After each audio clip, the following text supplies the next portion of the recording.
Joining us now is Okpe with stories trending around the world. Hello, G. Good morning, Dr. Bati. Ojinika, take charge. This whole week, don't worry. I will, as always. You always do. Good morning. You always do. You know that. How are you? Fine, thank you. Yes. Good. Thank you. Good morning, Rafai. Oji, my charge to you this week is for you to take charge. Yes, let's ginger it up. Why not? Good morning, Rafai. Good morning once again, yeah. Great. Well, good morning to you, viewers. Here are some of the stories that are trending across the globe. In the United Kingdom, in the wake of the ongoing demonstrations for Sarah Everard, protesters rallied against a proposed law that will give the police and ministers new powers to potentially limit the ability of citizens to protest. The United States mission in Nigeria has announced that it is revisiting all immigrant visa applications that were affected by Trump's presidential proclamations. Reactions trail. And Nigeria's President Muhammadu Buhari has been conferred with Grand Croix d'Or, the highest national honor from Niger Republic. In Tanzania, an opposition leader has called on the government to make public information about the health of President John Magufuli, who has not been seen in public for 2 weeks. In Mozambique, reactions trail reports of the beheading of young children following Islamic insurgency in the country that has killed thousands and forced multitudes from their homes. Finally, in Myanmar, thousands of residents flee the industrial suburb of Yangon amid fears of further bloodshed after dozens were killed in anti-coup protests and martial law was declared. Let's begin what's trending today in Nigeria with a video showing the flag of the Yoruba Nationalist organization, the Oduwa People's Congress, being hoisted in the middle of the street in Lagos State. Let's take a quick look at this video before we come back for a discussion.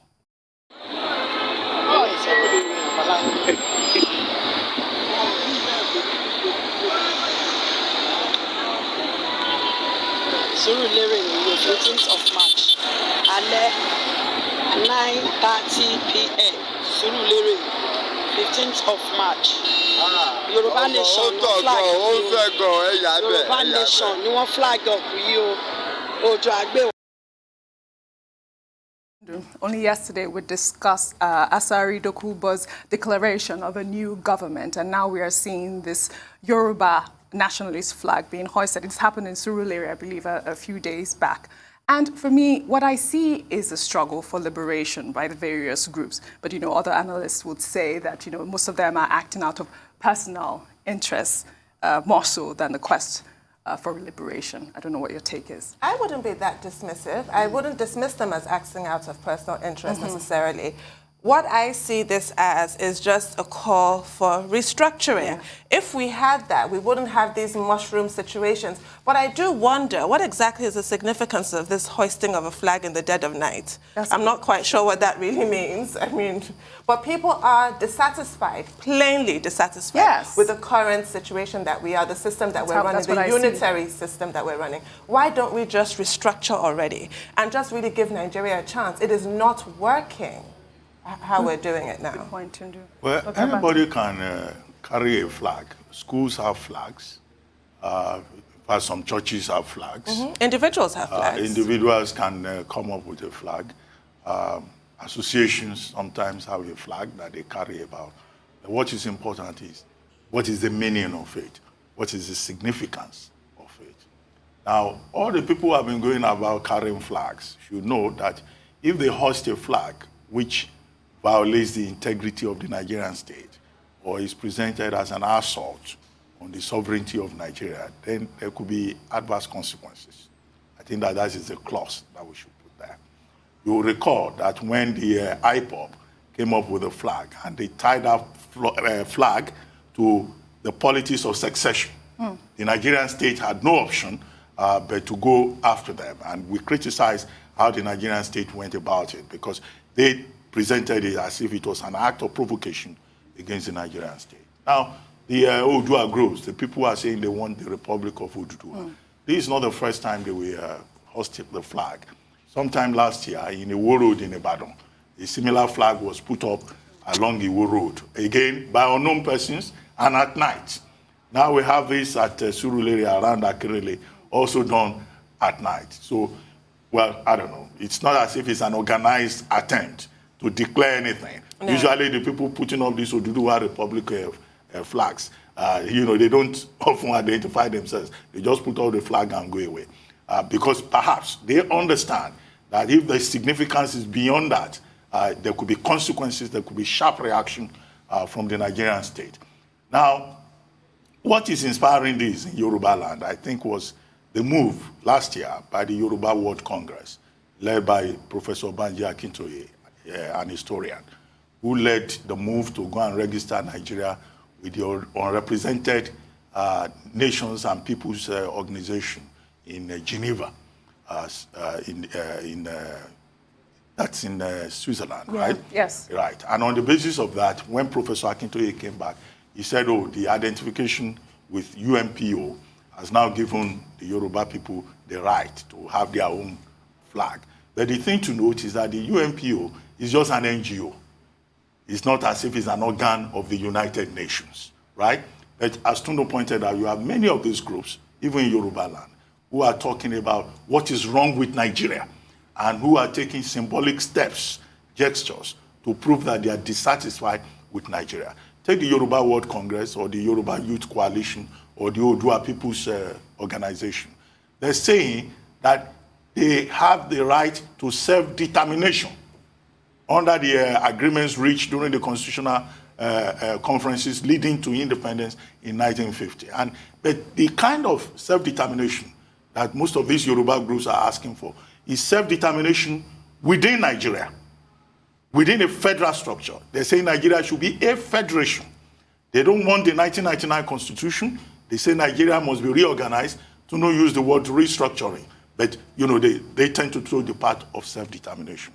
So you have many of these groups saying this. But the thing to note, of course, is that the people going about with flags should know that if you go a step further to talk about secession, the state, will remind you that Nigeria is one indivisible entity. Nobody has come forward to claim ownership of that flag that was hoisted in Surulere. Is it a treasonable offense? And you will probably not see anybody. Yeah. You can put up any flag. Flags are fine. You can put up any flag. You can even have your anthem. Do what you go further. Yeah, don't try. If you take a step further, secede to from query the sovereignty of the state, that is where the problem is. Correct. Rufai, your take on this story?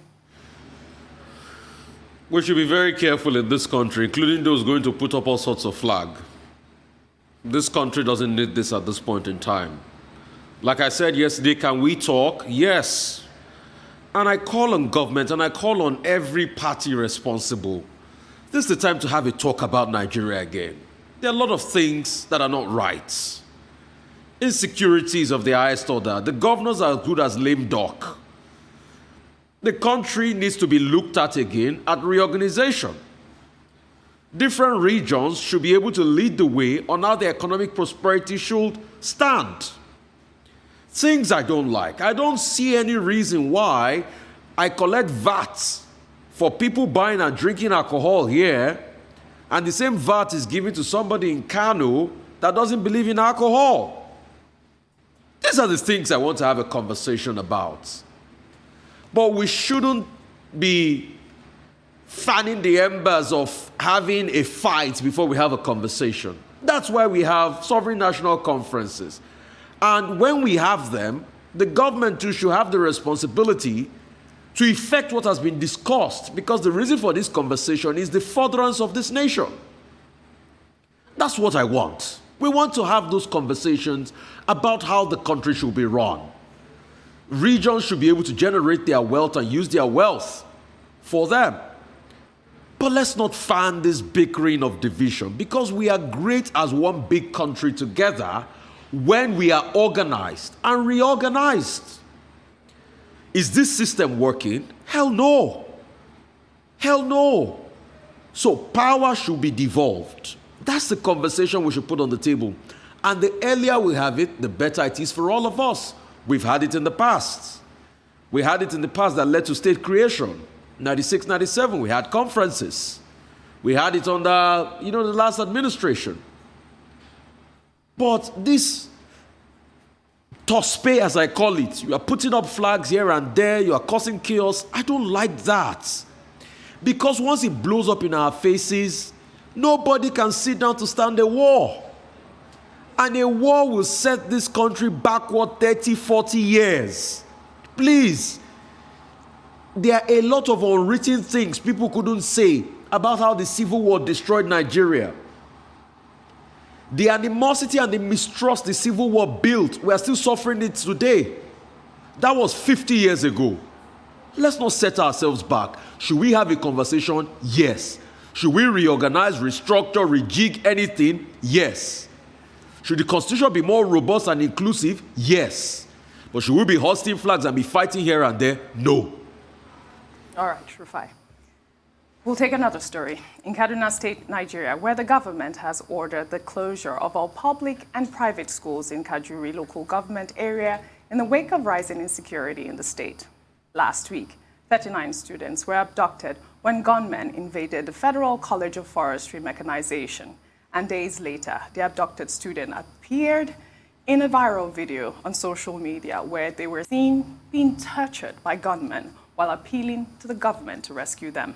A memo signed by the state's Commissioner of Schools Quality Assurance Authority ordered schools in the area to remain closed until further notice. Reports also indicate that the state government has relocated several schools following the targeting of educational institutions by the bandits.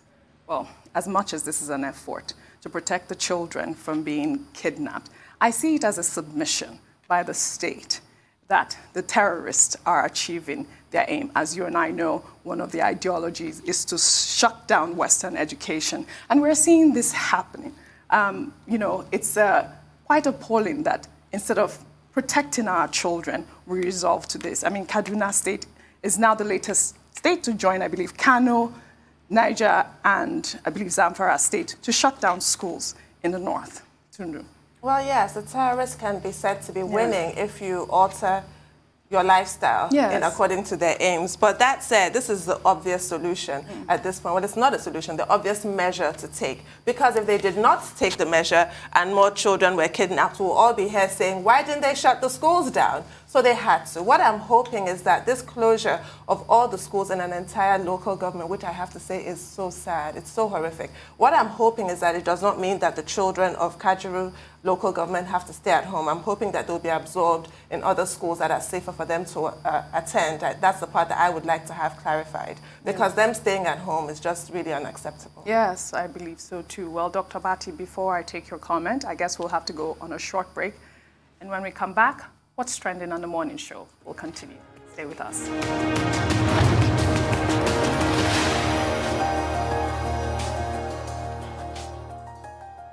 Welcome back to the morning show. We're still on What's Trending. Dr. Abati, before we went on a break, we were discussing the school closure in Kaduna State. In Kajuru Local government area. Was it yesterday when we discussed the dilemma that schools face in states of the north? And we said about 6 states have had to close down either boarding schools or all schools. This is again an illustration of the crisis of the lack of safety in schools in the northern part of the country. Imagine a whole local government. All schools, public and private, are shut down because of security challenges. And it's not as if these schools have been shut down. They've been shut down with immediate effect until further notice, the statement indicated. Now, what is that until further notice? These are children who were at home all through last year because of COVID-19. And now with the return to normalcy a little bit, now they will go and sit at home until further notice. Tuno has made the point that perhaps, they should be placed in other schools. But again, there will be a lot of stress. There may be cost involved. There may be a lack of capacity on the part of the authorities to manage the situation. And this is why we need to focus on the fact that we have a responsibility as a country to ensure that schools are safe. Because the safety of schools is very relevant to the education challenge. If Nigeria is going to compete in the future, if certain states of the country are going to be able to compete both nationally and internationally, then the children must go to school. Thank you. If schools are being shut down, then Boko Haram, that says Western education is a sin, has already achieved its objective. This is what I'm saying. So, and that is why, it's very sad, it's very disturbing. And the Federal Ministry of Education, the federal government, the state government, they should not just assume, oh, these children have been kept at home until further notice. Before you know it, most of those children will end up as beggars on the streets, as a majority. We should not take steps until further notice to increase the population of out-of-school children. Right. Now, up to this moment, the 39 students of the Federal College of Forestry Mechanization, all of a sudden, we don't have any information. One of them is 6 months pregnant. Another one was preparing for a wedding. We've seen a series of videos where they were being flogged. I hope the authorities are doing what should be done to get these persons freed and others. Rufai, your comment, please. We can't afford to let these people come take our education away from us. Education is the path to the future of any nation. You want to change any nation, it is through education. We can't allow these people, these bandits, whatever they are called, to come and take the future of the next generation away from us. The government must look for ways to protect people in those schools. The schools must be open. We must defy them. Absolutely. Because education is key. And I'll give you an instance. In the 50s, something happened.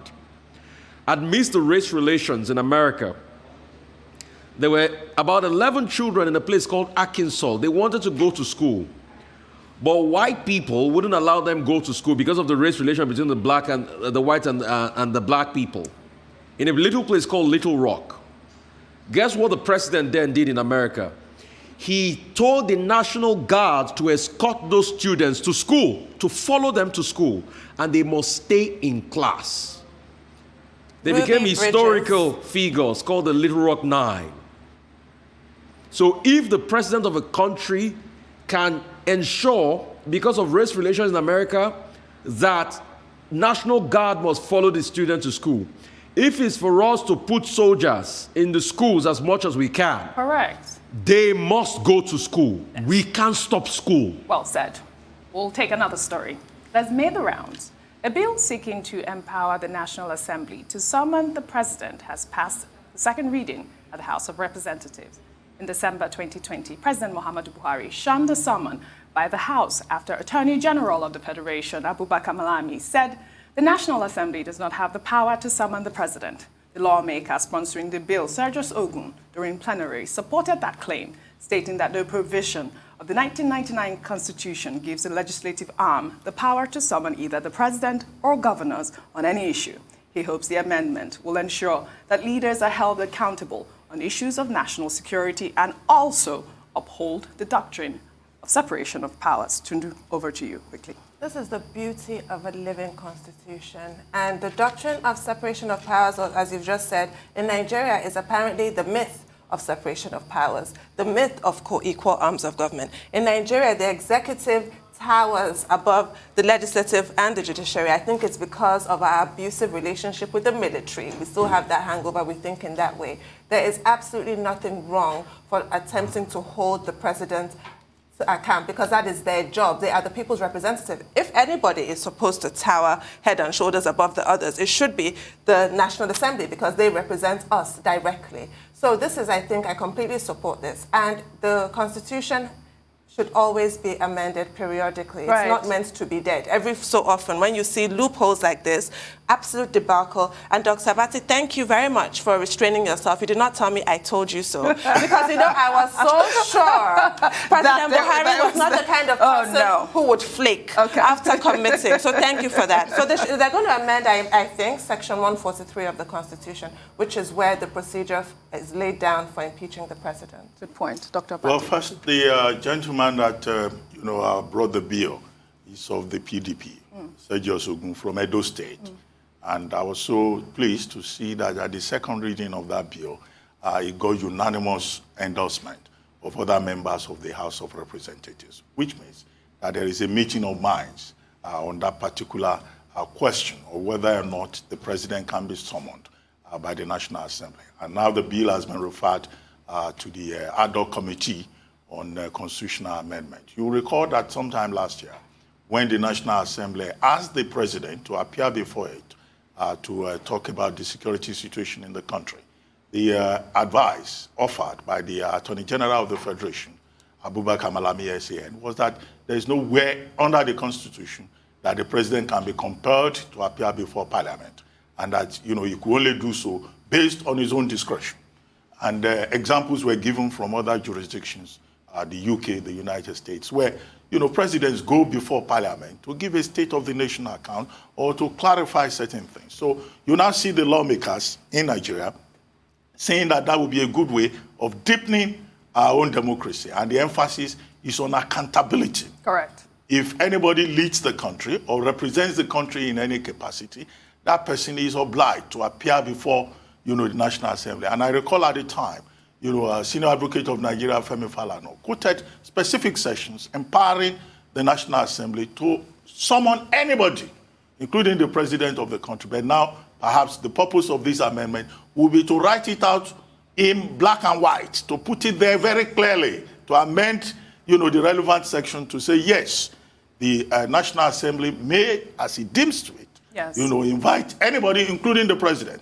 And also at the state level, invite, as the houses of assembly may deem fit, the governor. Correct. So if there is any ambiguity, they can clarify that ambiguity, and I think it will help our democracy, because after all, in the UK, they have question time. Yeah. And in some other countries, it doesn't mean that because you run a presidential system, it's cast in iron. Sometimes you can have a blend of parliamentary and presidential system. Rufai, you have 40 seconds to make your comment. I mean, those are exactly one of the things wrong with our democracy. How can people be accountable to us and we cannot summon them to the house of our representative to ask them questions on our behalf? Those are the things wrong with our democracy. We should be able to fix it once and for all, because they swore to an oath to represent us, to do well for us, and to enhance and better our lives. But let me be very cheeky here. Can we also have a bill for we, the diaspora community, to be able to summon deputy speakers of the House of Representatives? No, you can't. To be able to tell us more. And that's we, the diaspora community. No, you cannot. You're in the diaspora. Rufai. Guys, thank you so much. That's all I have for you guys on What's Trending. See you tomorrow. Thank you very much.